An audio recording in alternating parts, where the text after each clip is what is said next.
এই দেশে মাটি থেকে মাথা পর্যন্ত সব জায়গায় রাজনীতির প্রভাব কাটিয়ে অনিয়মকে নিয়মের মাপকাঠি দিয়ে দ্বন্দ্বের মাধ্যমে স্বার্থ হাসিল করে নেয়। এক ভয়ঙ্কর বিষয়, ভবিষ্যৎ প্রজন্ম এই বিষয়কে সাধারণ হিসেবে ভেবে নিচ্ছে।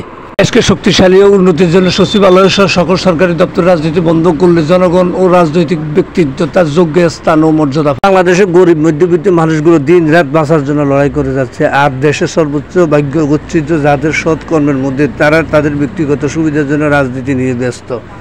নিয়ম অনুযায়ী সচিবালয়ের সকল সচিব কর্মকর্তা কর্মচারী দেশকে এগিয়ে নিতে কাজ করবে, কিন্তু তাদের মধ্যে বিভিন্ন রাজনৈতিক দলে বিভক্ত। কখনো ফাইল গায়েব হয়ে যায়, কখনো আগুন লেগে যায়।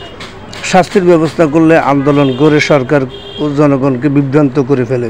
তাই দেশের সচিবালয় সহ সকল দপ্তরে রাজনীতি বন্ধ করলে দেশ ও জাতির আগামী পথ চলা সুন্দর হবে। এমন দাঁড়িয়েছে যে আমাদের দেশে কোনো জনগণ কখনো বলতে পারবে না যে ঘুষ ছাড়া কোনো দপ্তরে গিয়ে কাজ করাতে পেরেছে। রাজনৈতিক দলগুলোকে দেশকে ভালোবেসে দেশ ও জনগণের স্বার্থে সরকারি কর্মকর্তা কর্মচারীদের রাজনীতির ঊর্ধ্বে রাখা সময়ের দাবি, কারণ সেখানে দেশের সকল কার্যক্রম ধীরগতি ও দায়হীন দায়িত্ব জবাব দিবে কি?